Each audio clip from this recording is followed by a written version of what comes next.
So we're going to do this to the best of my ability to film just one segment without context in. We're going to see if that works for me. Hopefully it does. So let me move this over here where y'all can see everything that's going on. Bring the mirror a little bit closer. Okay. Hello and welcome to my channel. My name is Christy and we are here for True Crime and Makeup Monday. And today we will be covering an unsolved case known as the Black Dahlia. Elizabeth Short, known posthumously as the Black Dahlia, was an American woman found murdered in the Leimert Park neighborhood of Los Angeles, California on January 16, 1947. Her case became highly publicized owing to the gruesome nature of the crime, which included the mutilation of her corpse, which was bisected at the waist. I'm just going to a lot. A native of Boston, Short spent her early life in New England and Florida before relocating to California, where her father lived. It is commonly held that she was an aspiring actress, though she had no known acting credits or jobs during her time in Los Angeles. She would acquire the nickname of the Black Dahlia posthumously as newspapers of the period often nicknamed particularly lurid crimes. The term may have originated from a film noir murder mystery, The Black Dahlia. After the discovery of the... Oh my god, this is horrible. Of the body, the Los Angeles Police Department began an extensive investigation that produced over 150 suspects, but yielded no result. This is so hard to do. Okay.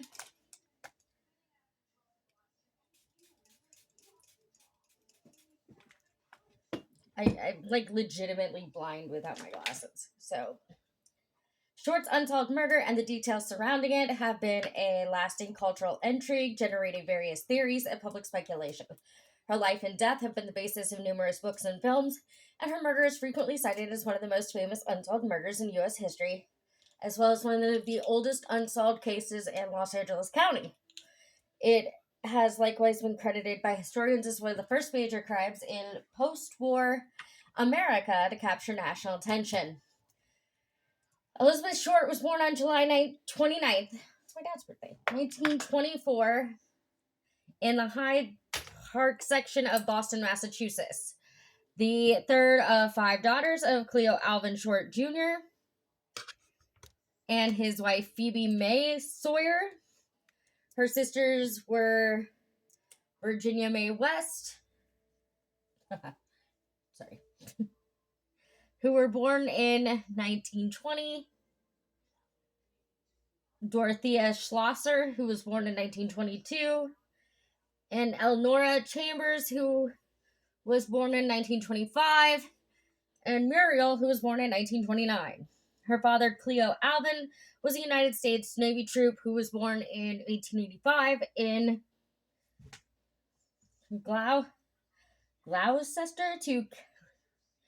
to Cleo Alvin Short Sr. and Alice Ada Billups. While her mother, Elizabeth May,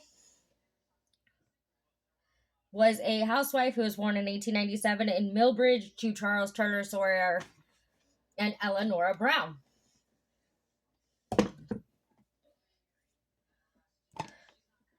They were married in Portland, Cumberland in 1918. The Short family briefly relocated to Portland, Maine in 1927 before settling in Medford, Massachusetts, a suburb of Boston that same year. Short's father...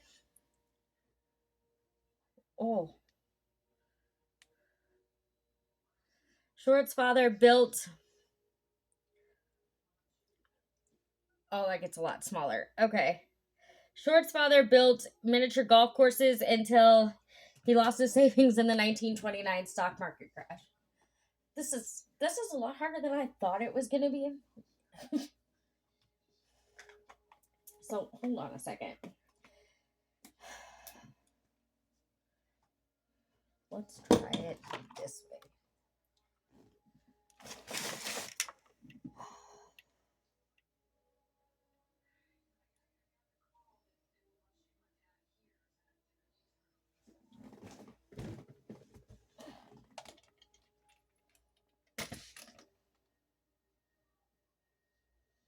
We got it.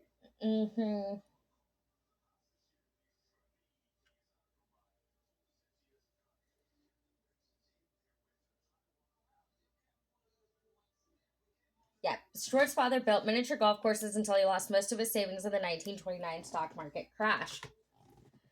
In 1930, his car was found abandoned on the Charleston Bridge, and it was assumed that he had jumped into the Charles River. Believing her husband to be deceased, Short's mother began working as a housekeeper to support the family. Troubled by bronchitis and severe asthma attacks, Short underwent lung surgery at age 15, after which doctors suggested she periodically relocate to a milder climate to prevent further respiratory problems. Her mother sent her to spend winters with family friends in Miami, Florida for the next 3 years. Short dropped out of Medford High School during her sophomore year.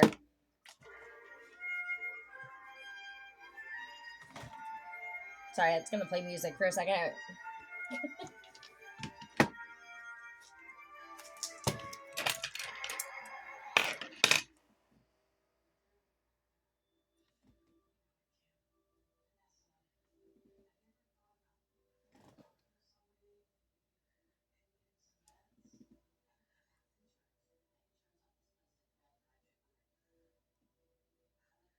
We're just going to do this part real quick.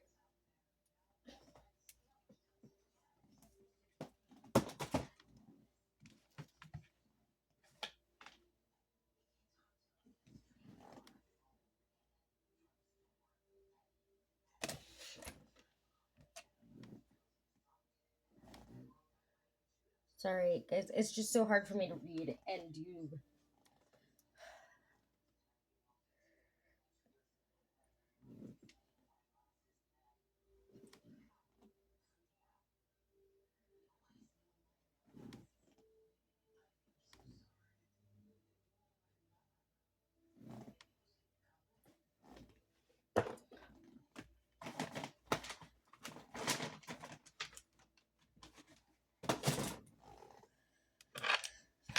That's what I get for trying to make it easier, right?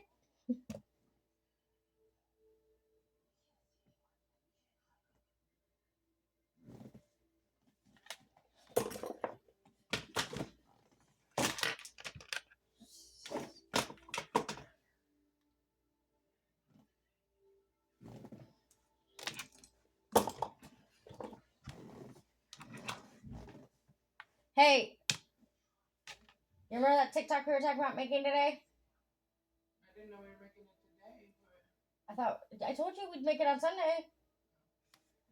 I don't remember what it. Well, Okay, I will explain when I'm done with this. Short took a job at the base exchange at Camp Cook, now Vandenberg Space Force Base near Lompoc, briefly living with the U.S. Army Air Force sergeant who reportedly abused her. She left Lompoc in mid-1943 and moved to Santa Barbara, where she was arrested on September 23rd, 1943, for drinking at a local bar while underage. Fair enough. Juvenile authorities sent her back to Massachusetts, but she returned instead to Florida, making only occasional visits to her family near Boston.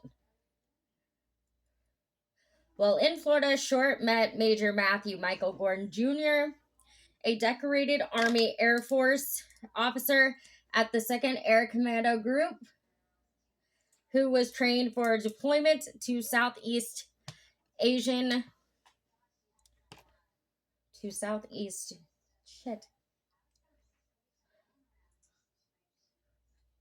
was training for deployment to Southeast Asian theater of World War II. Short later told friends that Gordon had written to propose marriage while he was recovering from injuries from a plane crash in India. She accepted his offer, but Gordon died.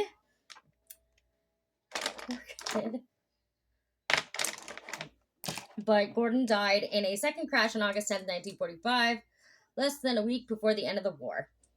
Short's sister Dorothea also served in World War II and was assigned to decode Japanese messages.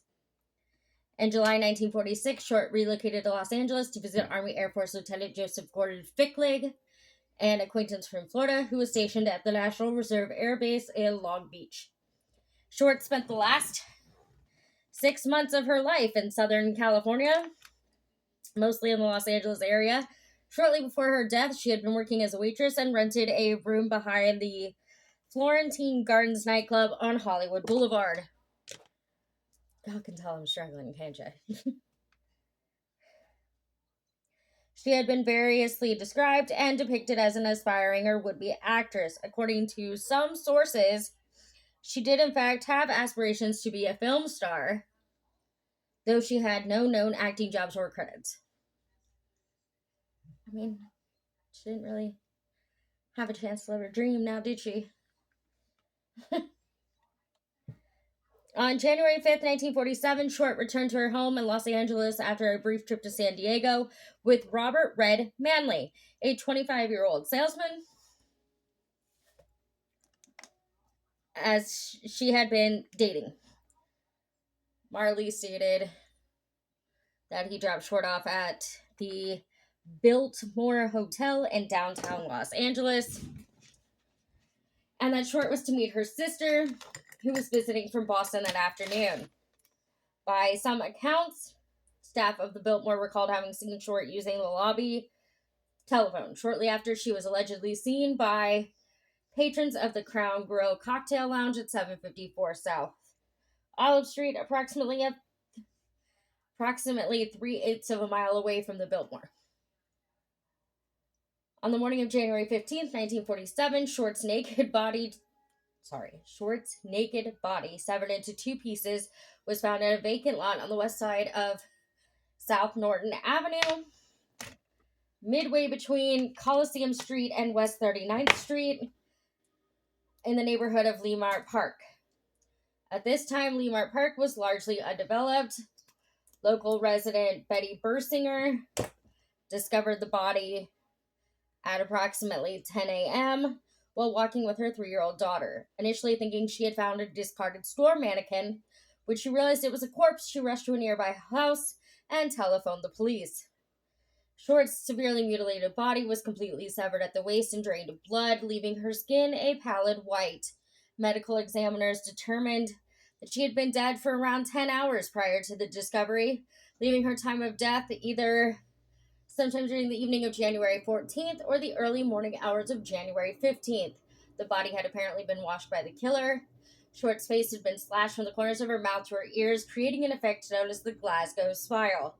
She had several cuts on her thighs and breasts, where entire portions of flesh had been sliced away. The lower half of her body was positioned a foot away from the upper, and her intestines had been tucked neatly behind her buttocks. You know. Gross. The corpse had been posed with her hands over her head, the elbows bent at right angles, and her legs spread apart. Because why would they? Upon the discovery, a crowd of passerby and reporters began to gather. Los Angeles Herald Express reporter Aggie Underwood was among the first to arrive at the scene. Near the body, detectives located a heel print on the ground and the tire tracks, and a cement sack containing watery blood was also found nearby. I don't know what a cement sack is, so if somebody can tell me what that is, I would greatly appreciate it, because it is not the first time I've ever heard that come up in one of these, and I'm like, what is a cement sack?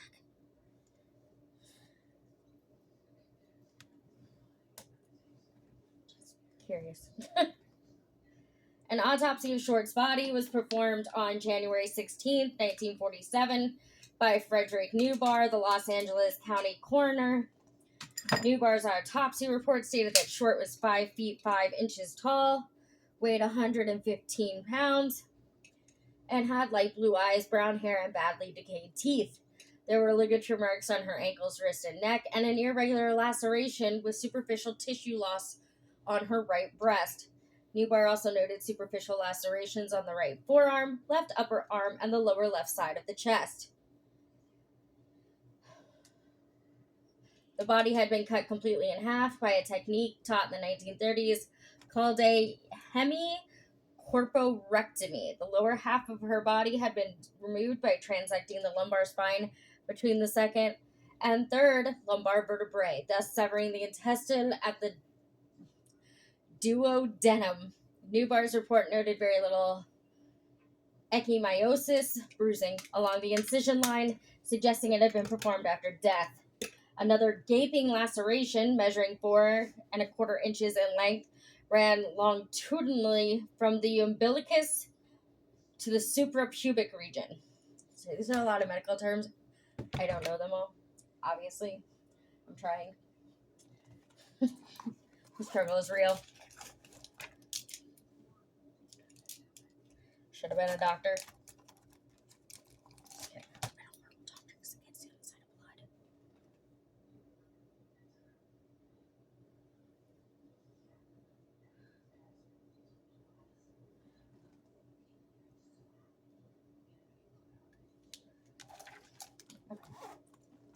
Sorry, I needed both hands to do that part.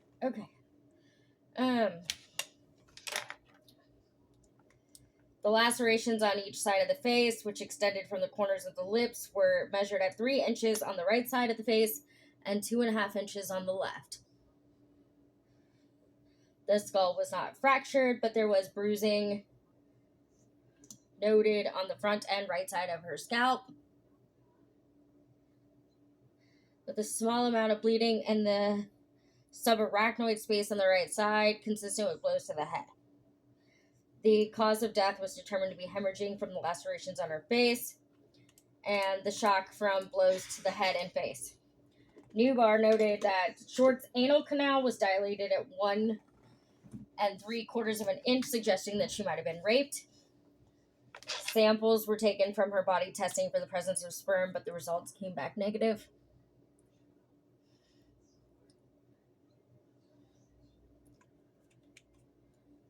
Short was identified after her fingerprints were sent to the Federal Bureau of Investigation, FBI. Via sound photo, a device which transmitted images by telephone and was normally used for news photographs. Her fingerprints were on file from her 1943 arrest. Reporters from William Randolph Hearst. William Randolph Hearst. I can't speak English. I'm sorry. Los Angeles examiner contacted her mother, Phoebe Short, in Boston and told her that her daughter had won a beauty contest. It was only after prying as much personal information as they could from Phoebe that the reporters revealed that her daughter had in fact been murdered. The examiner also offered to pay Phoebe's airfare and accommodations if she would travel to Los Angeles to help with the police investigation.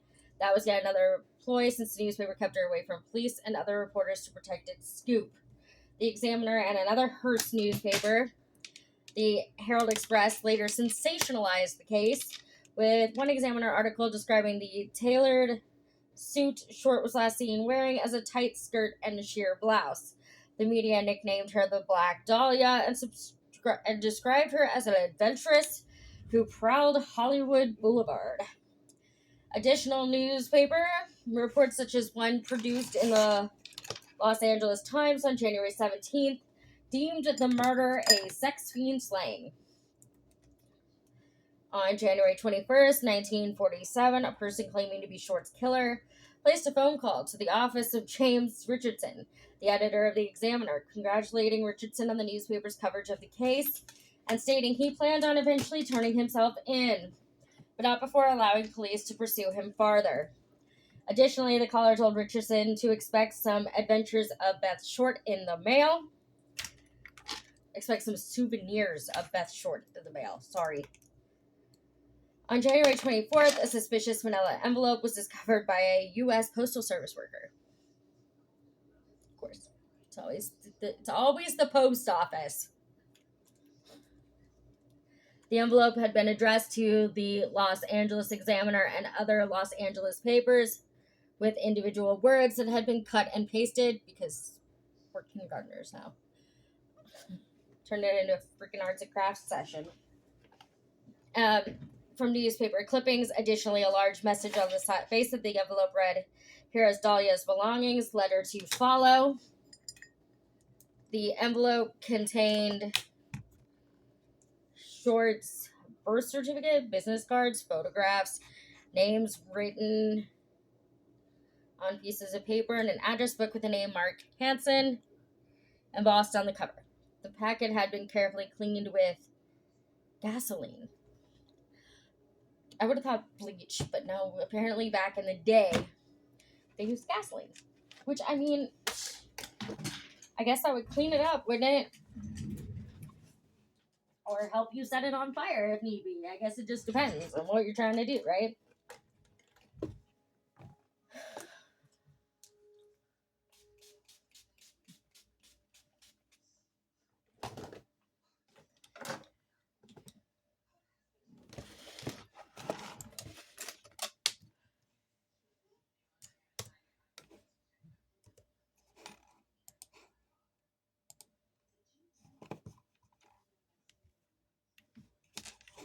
As fine.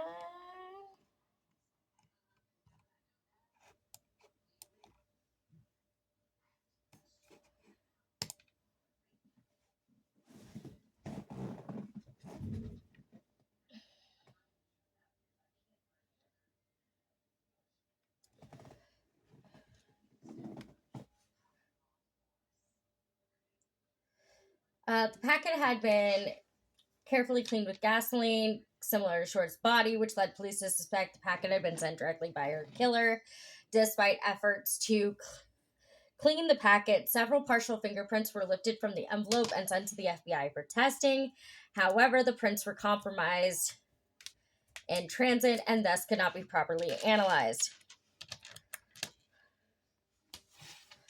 The same day the packet was received by the Examiner, a handbag and a black suede shoe were reported to have been seen on top of a garbage can in an alley a short distance from Norton Avenue.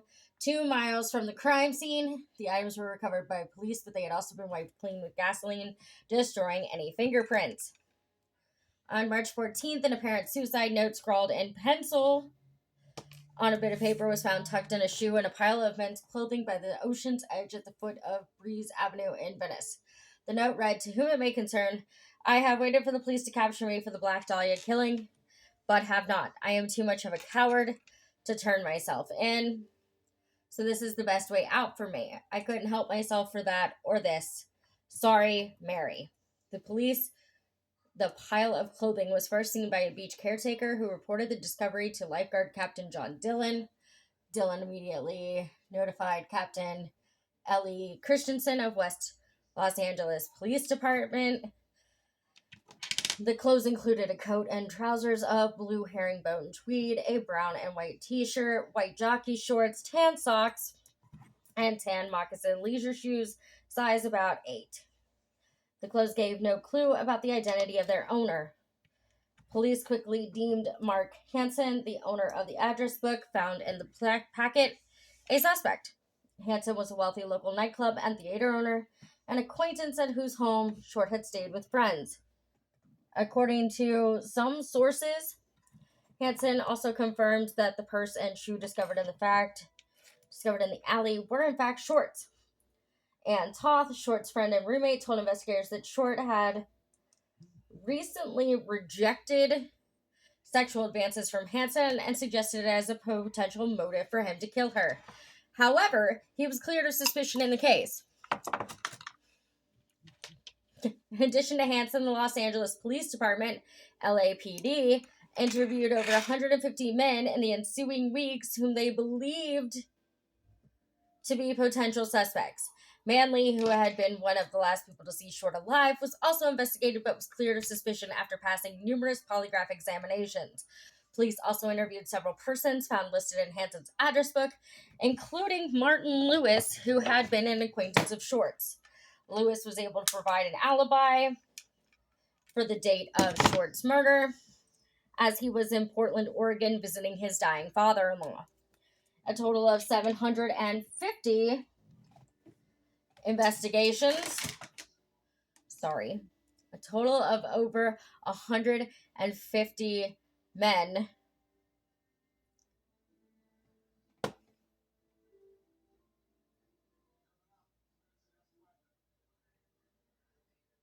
I don't know what I was reading. In addition to Hanson, the Los Angeles Police Department interviewed over 150 men in the ensuing weeks whom they believed to be potential suspects. Manley, who had been one of the last people to see Short alive, was also investigated but was cleared of suspicion after passing numerous polygraph examinations. Police also interviewed several persons found listed in Hanson's address book, including Martin Lewis, who had been an acquaintance of Short's. Lewis was able to provide an alibi for the date of Short's murder, as he was in Portland, Oregon, visiting his dying father-in-law. A total of 750 investigators from the LAPD and other departments worked on the case during its initial stages, including 400 sheriff's deputies and 250 California State Patrol officers. Various locations were searched for potential evidence, including storm drains throughout Los Angeles, abandoned structures, and various sites along the Los Angeles River. But the searches yielded no further evidence. City Councilman Lloyd G. Davis posted a $10,000 reward for information leading to police to Short's killer. This is the equivalent of, in today's money, of $131,000 and some change. After the announcement of the reward, various persons came forward with confessions, most of which police dismissed as false. Several of the false confessors were charged with obstruction of justice, which I mean is fair. You're not telling the truth. You should be charged. I'm going to change and I'll be right back. On January 26th, another letter was received by the examiner, this time handwritten, which read, "Here it is. Turning in Wednesday, January 29th, 10 a.m. Had my turn at police. Black Dahlia Avenger." The letter also named a location at which the supposed killer would turn himself in. Police waited at the location on the morning of January 29th, but the alleged killer did not appear. Instead, at 1 p.m., the examiner office receives another cut and pasted letter which read, "Have changed my mind. You would not give me a square deal. Dahlia Kelly was justified."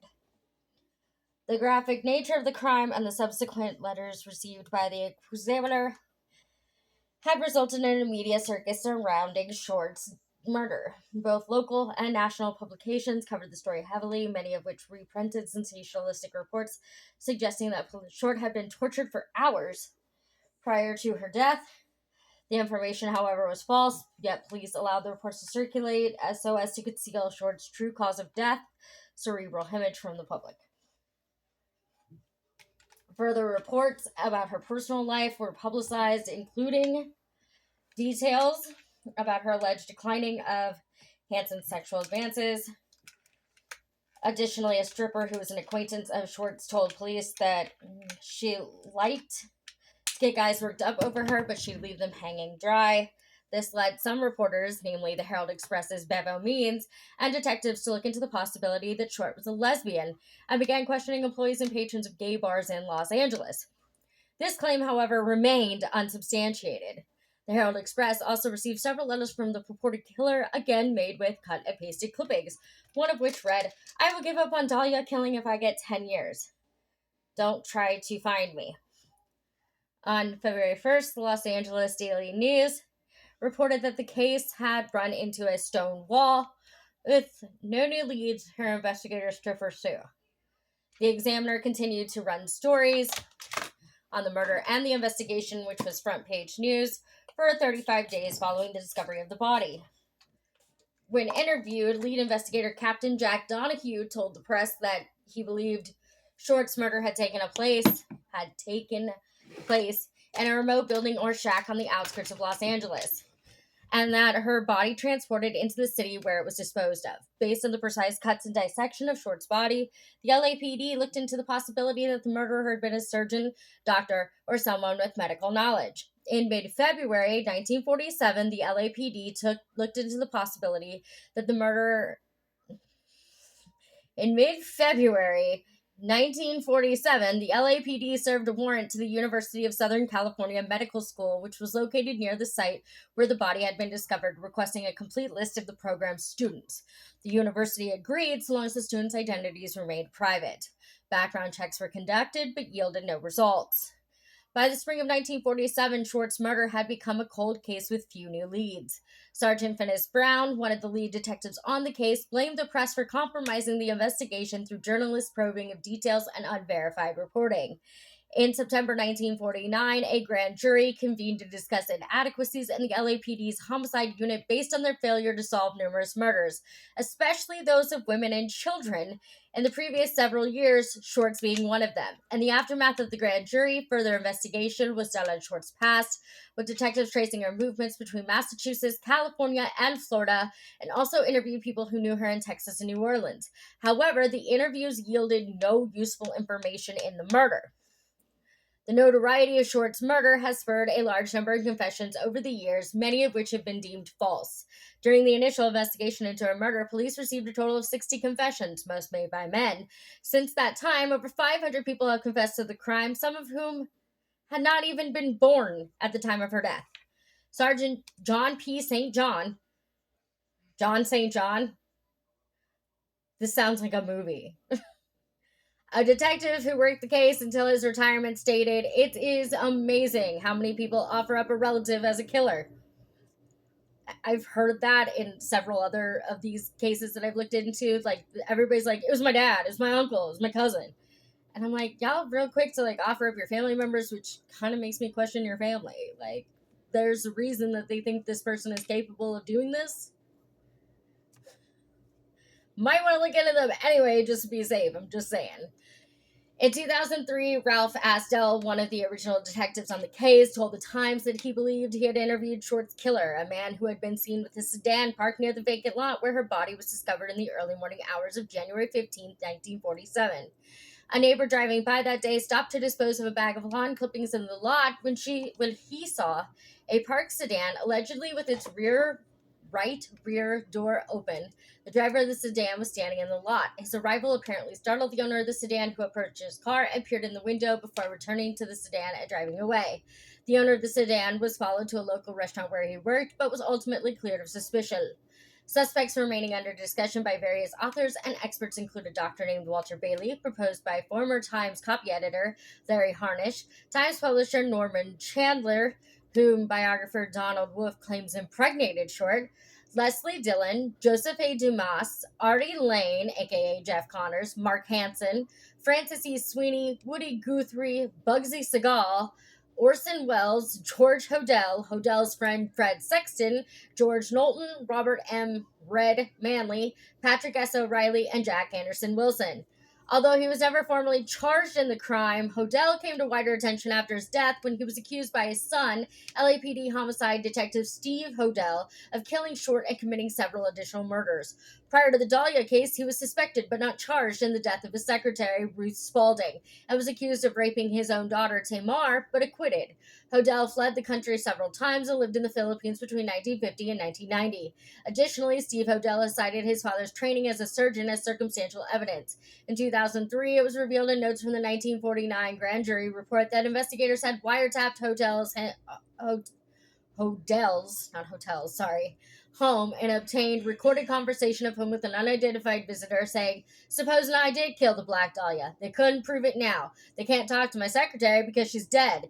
They thought there was something fishy. Anyway, now they may have figured it out. Killed her. Maybe I did kill my secretary." End quote. In 1991, Janice Knowlton, who was 10 years old at the time of Short's murder, claimed that she witnessed her father, George Knowlton, beat Short to death with a claw hammer in the detached garage of her family's home in Westminster. She also published a book titled Daddy Was the Black Dahlia Killer in 1995, in which she made additional claims that her father sexually molested her. The book was condemned as trash by Jolene Emerson, Knowlton's stepsister, who stated, quote, She believed it, but it wasn't reality. I know, because I lived with her father for 16 years. End quote. Additionally, Detective St. John told the Times that Knowlton's claims were not consistent with the facts of the case. In the 2017 book Black Dahlia Red Rose by Pugh Eatwell focuses on Leslie Dillon, a bellhop who was a former mortician's assistant. His associates Mark Hansen and Jeff Connors, and Sergeant Finis Brown, a lead detective who had links to Hansen and was allegedly corrupt. Eatwell posits that Short was murdered because she knew too much about the men's involvement in a scheme for robbing hotels. She further suggested that Short was killed at the Astor Motel in Los Angeles, where the owners reported finding one of their rooms covered in blood and fecal matter on the morning Short's body was found. The Examiner stated in 1949 that LAPD Chief William A. Wharton denied that the Astor Motel had anything to do with the case, although its rival newspaper, the Los Angeles Herald, I can't read today, claimed that the murder took place there. In 2000, Buzz Williams, a retired detective with the Long Beach Police Department, wrote an article for the LBPD newsletter, The Rap Sheet, on Short's murder. His father, Richard F. Williams, and his friend Con Keller were both members of the LAPD's Gangster Squad investigating the case. Williams' father believed that Dillon was the killer, and that when Dillon returned to his home state of Oklahoma, he was able to avoid extradition to California because his ex-wife Georgia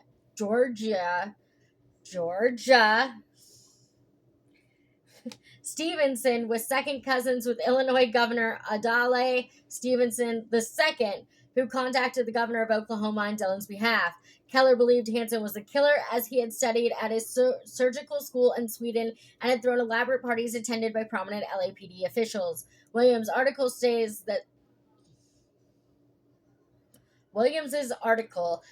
Dillon sued the LAPD for $3 million, but that the suit was dropped. Harnissick disputes this, claiming that Dillon was cleared by police after an exhaustive investigation and that the district attorney's files positively placed him in San Francisco when Short was killed. Harnish claims that there was no LAPD cover-up and that Dillon did in fact receive a financial statement from the city of Los Angeles, but has not produced concrete evidence to prove this. Several crime officers... Me and the English language are not doing well today.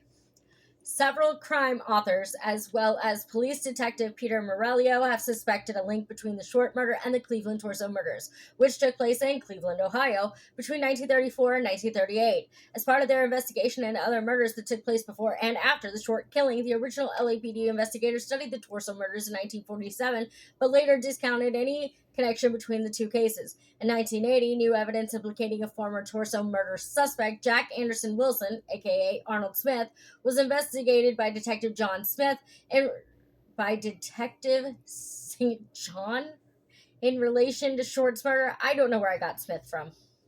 I really don't. I'm sorry. He claimed he was close to arresting Wilson in Short's murder, but that Wilson died in a fire on February 4th, 1982.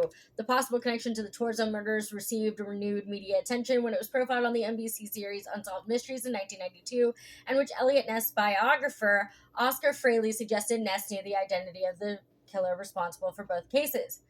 Crime authors such as Steve Hodel and William Rasmussen have suggested a link between the Short murder and the 1946 murder and dismemberment of 6-year-old Suzanne Degnan in Chicago, Illinois. Captain Donahue of the LAPD stated publicly that he found on Norton Avenue, 3 blocks west of Degnan Boulevard, Degnan being the last name of the girl from Chicago. There was also striking similarities between the handwriting on the Degnan ransom note and that of the Black Dahlia Avenger. Both texts used a combination of capitals and small letters. The Degnan note read in part, "Burn this for her safety," and with safety misspelled. And both notes contain a similar misshapen letter P and have one word that matches it exactly. Convicted serial killer William Hiron served life in prison for Degnan's murder. Initially arrested at age 17 for breaking into a residence close to that of Degnan, Hiron claims he was tortured by police, forced to confess, and made a scapegoat for the murder. After being taken from the medical infirmary at the Dixon Correctional Center on February 26, 2012, for health problems, Harris died at the University of Illinois Medical Center on March 5, 2012, at age 83, still proclaiming his innocence. Between 1943 and 1949, with Los Angeles, over a dozen unsolved murders occurred, including the death of Short, which involved the sexual mutilation of young, attractive women. Authorities suspected at the time that they could have been the work of a single unidentified serial killer. In 1949, the Los Angeles County Grand Jury was tasked with investigating the failure on the part of law enforcement to solve the cases. As a result, further investigation was done on the homicides, although none of them were solved. On July 27, 1943, the son of a Los Angeles County golf course greenskeeper discovered the nude body of 41-year-old Ora Elizabeth Oregon Murray lying on the ground near the parking lot of the Fox Hills golf course. Murray had been severely beaten about her face and body, and the autopsy determined that her cause of death was due to constriction of the larynx by strangulation. They couldn't have just said strangulation. They had it add and all those extra words. So basically, she was strangled to death. Murray was last seen on July 26, 1943, attending a dance at the Zenda Ballroom in downtown Los Angeles with her sister before leaving with an unidentified man. Her murder remains unsolved. John Gilmore's 1994 book, Severed, the true story of the Black Dahlia murder, suggests a possible connection between Short's murder and that of 20-year-old Georgette Elise Beyerdorf. At 11 a.m. on October 12, 1944, Georgette's maid and a janitor arrived to clean her apartment in West Hollywood, where they found her body face down in her bathtub. It is believed that Georgette was attacked by a man who was waiting inside the apartment for her. Gilmore suggests that Short's employment at the Hollywood Canteen, where Beyerdorf also worked as a hostess, could be a potential connection between the two women. However, the claim that Short ever works at the Hollywood Canteen has been disputed by others, such as the retired Times copy editor Larry Harnisk. Regardless, author Steve Hodel has still suggested that both women were killed by the same individual, since in both cases the media received notes supposedly from the killer taunting the police and boasting of his skills. The February 10, 1947 murder of 44-year-old Jeanette Nettie French in Los Angeles was also considered by the media and detectives as possibly being related to Short's killing. French's body was discovered in West Los Angeles on Grandview Boulevard, nude and badly beaten. Written on her stomach in lipstick was what appeared to say, "Fuck you, BD," and the letters text below. The Herald Express covered the story heavily and drew comparisons to the Short murder less than a month prior, surmising the initials BD to stand for Black Dahlia. According to historian John Lewis, however, the scrawling actually read PD, ostensibly standing for Police Department. On March 12, 1947, the nude body of 43-year-old Evelyn Winters was found at 12:10 a.m. in a vacant lot of an abandoned rail yard in Norwalk, California, along the Los Angeles River. She had been bludgeoned and strangled to death. Evelyn was last seen by a male acquaintance, James Joseph Tiernan, who stated to authorities that he saw Winters leave the Albany Hotel in Los Angeles at 8 p.m. Dorothy Ella Montgomery, 36, was found at about 10:30 in a vacant field on May 4, 1947, under a pepper tree in Florence, Graham, California. Montgomery had died due to strangulation and was found nude and beaten. Montgomery had been missing since 9:30 p.m. the previous evening, when she had left her home to pick up her daughter at a dance recital. On May 12, 1947, an oil company patrolman discovered in an oil field on Long Beach Boulevard the body of 39-year-old Laura Eliza Charleston, who had been sexually assaulted before death and then thrown from a moving vehicle. She had been bludgeoned on the head and strangled with a belt. According to her husband, they had both been playing cards the night prior at their home in 2211 Locust Avenue on Long Beach with friends in the late afternoon. Her husband wanted to continue, but Charleston had become bored and left to go to the Crystal Ballroom. She stated, "If the boys can play poker, we girls can go dance," and she was not seen alive again. On July 18, 1947, the naked body of Resenda Josephine Mondragon, 21, was discovered by a postal clerk in a gutter near Los Angeles City Hall. She had been strangled by a silk stocking. Mondragon was last seen by her estranged husband that morning at 1 a.m. when he had been served by her with divorce papers at his residence. She then left, entering a stranger's car. Never get into cars with strangers. On the evening of October 2, 1947, Lillian Dominguez, 15, was walking home with her sister and her friend in Santa Monica when a man approached them and proceeded to stab Dominguez in the heart with a long and thin stiletto blade between her second and third ribs. On 1 week later, on October 9th, 1947, a note on the back of a business card was left under the door of a furniture store. The message was written in pencil and read, "I killed the Santa Monica girl. I will kill others." Now, I had some different ideas about the 15-year-old because generally Generally, if you are attracted to young underage children, you do not go to of age people. You generally stick within your area of, I guess, whatever the fuck you want to call it, because either way it's wrong. But generally, they're not omnivores, as I've heard people say. They don't jump around from age, and 15 would still be considered minor. So I don't know if she would have been connected to any of the others. I mean, it's definitely a possibility, but I just want to put out there that generally that's not how it works. They have their type and they don't go beyond that. You've also noticed like huge age gaps here, like 21 and then 42. Generally, like I said, it's one or the other, but it is not unheard of. For example, Ted Bundy, it is not unheard of. Now generally they tend to stick to like their own, what they prefer. um so it's possible that they're all connected. Most people will tell you that it's highly unlikely, including the police themselves. But this was a theory that they threw out there because they were desperate at the time to figure out who killed Elizabeth Short and maybe did all these other murders. And you had to remember that back then they didn't have DNA, they didn't have the technology that we have now. So it was kind of just guesswork. It was elimination. It was process of elimination and guesswork. And most of these probably turned out to not be connected, but there's always that possibility, and they did what they should have done, which is look into all of them and see where they come together and if they line up. Generally also modus operandi does not change.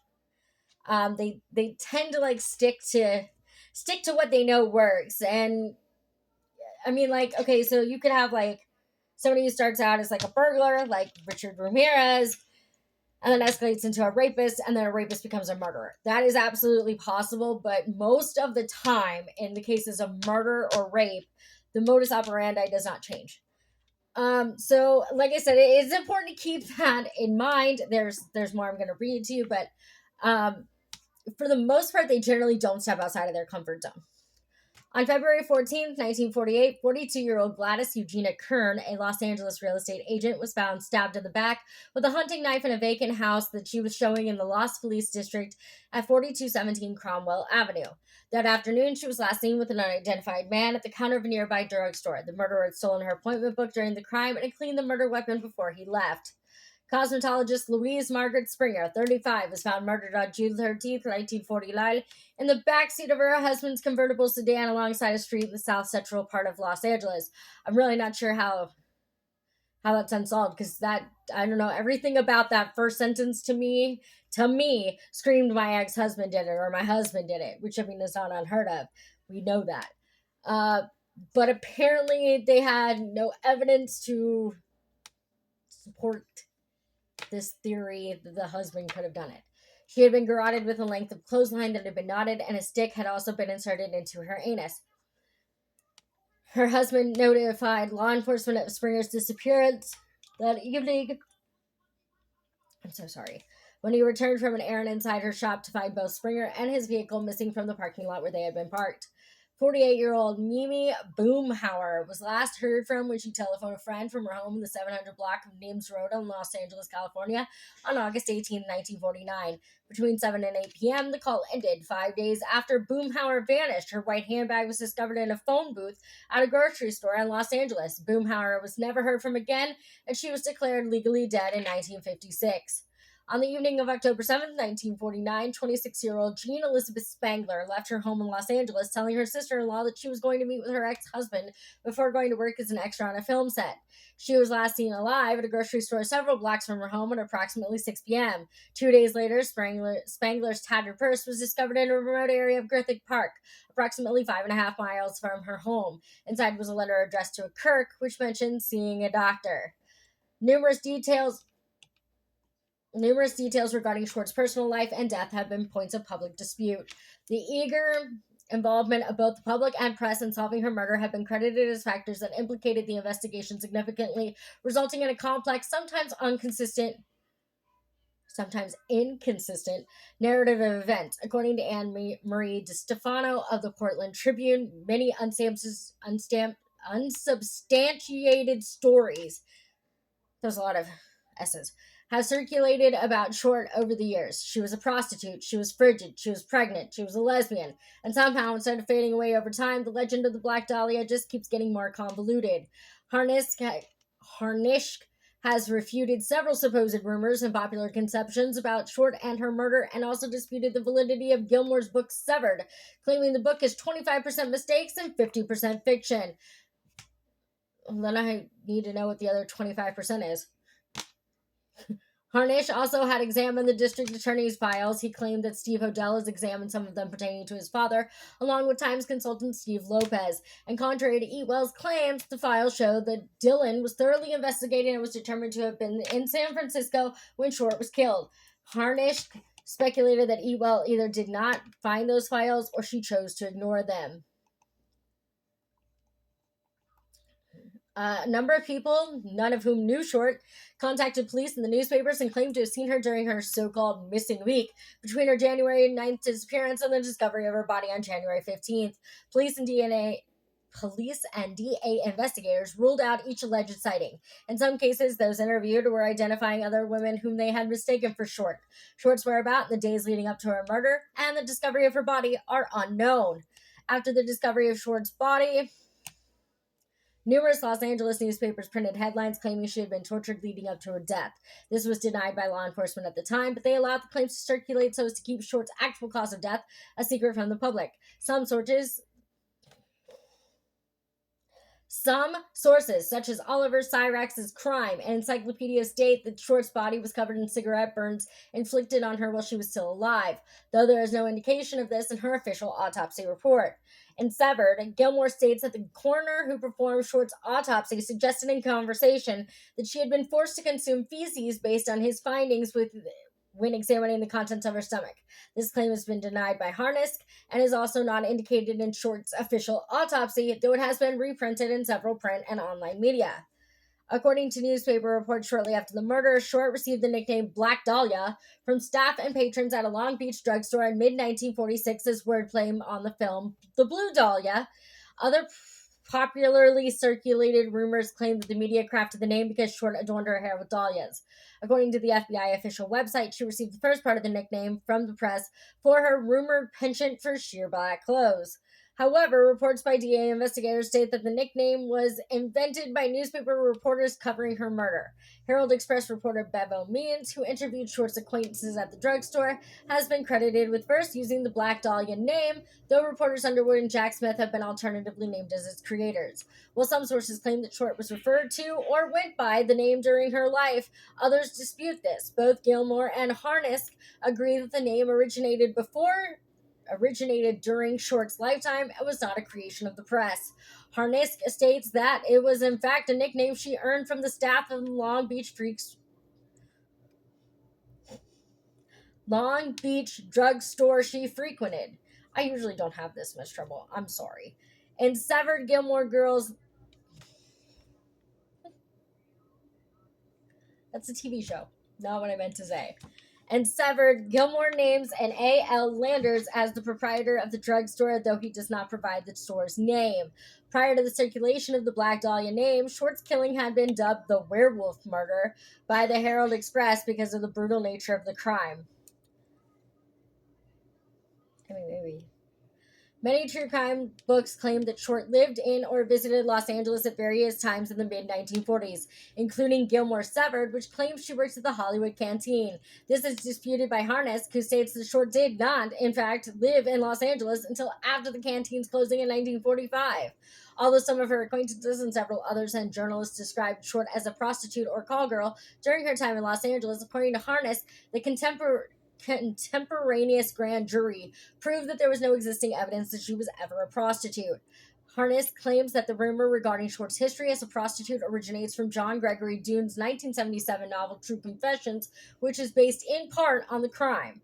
Another widely circulated rumor, sometimes used to counter claims that Short was a prostitute, holds that Short was unable to have sexual intercourse because of a congenital defect that resulted in gonadal dysgenesis, also known as infantile genitalia. Los Angeles County District Attorney's files state that the investigators had questioned 3 men with whom Short had engaged in sex, including a Chicago police officer who was a suspect in the case. FBI files on the case also contain a statement from one of Short's alleged lovers. Short's autopsy itself, which was reprinted in full, and Michael Newton's 2009 book, The Encyclopedia of Unsolved Crimes, notes that her uterus was small. However, no other information in the autopsy is provided that would suggest her reproductive organs were anything other than anatomically normal. The autopsy also states that Short was not and had never been pregnant, contrary to what had been claimed prior to and following her death. Another rumor that Short was a lesbian has often circulated. According to Gilmore, the rumor began after Bevo Means of the Herald Express was told by the deputy coroner that Short wasn't having sex with men, owing to her allegedly small genitalia. Means took this to mean that Short had sex with women, and both he and reporter Sid Hughes began fruitlessly investigating gay bars in Los Angeles for further information. Short is interred at the Mountain View Cemetery in Oakland. After her younger sisters Elnora had grown up and married, their mother Phoebe moved to Oakland to be near her daughter's grave. She finally returned to the East Coast in the 1970s, where she lived into her 90s and died in 1992.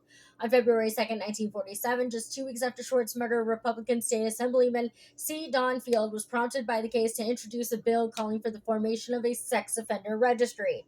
The state of California would become the first U.S. state to make the registration of sex offenders mandatory. Short's murder has been described as one of the most brutal and culturally enduring crimes in American history, and Times Magazine listed it as one of the most infamous unsolved cases in the world. Short's life and death have been the basis of numerous books, television shows, and films, both fictionalized and nonfiction. Among the most famous fictional accounts of Short's death is James Ellroy's 1987 novel The Black Dahlia, which, in addition to the murder, explored the larger fields of politics, crime, corruption, and paranoia in post-war Los Angeles, according to cultural critic David M. Fine. Ellroy's novel was adapted into a 2006 film of the same name by director Brian De Palma. Short was played by actress Mia Kirshner. Both Ellroy's novel and its film adaptation bear little relation to the facts of the case. Short was also portrayed and heavily fictionalized by Lucy Arnaz in the 1975 television film Who Was the Black Dahlia by Jessica Nelson in Season 4, Episode 13 of Hunter, and by Mina Suvarai in the series American Horror Story in 2011, featuring Short in the plotline of the episode Spooky Little Girl, and again in 2018 with Return to the Murder House. For those of you who have not seen American Horror Story, in the very first season, she was introduced by going to this doctor who performed basically just unmedically safe abortions in his basement, and that was supposedly how she was killed. And then he was using the parts to fix the murdered baby or something. Yeah, it's messed up. If you haven't seen it, it's the whole first series or whole first season. She comes in like they said in this episode, Spooky Little Girl, and then you see her again at the end. At the end of the series, as she comes back in Apocalypse, this season Apocalypse. But that's pretty much it. So that was the case of the Black Dahlia. Sorry, I was stumbling all over my words today. Apparently, I can't speak English. Thank you for hanging out with me. As always, please don't do anything I wouldn't do. Be cautiously kind to others, and don't get into cars with strangers. Okay, bye.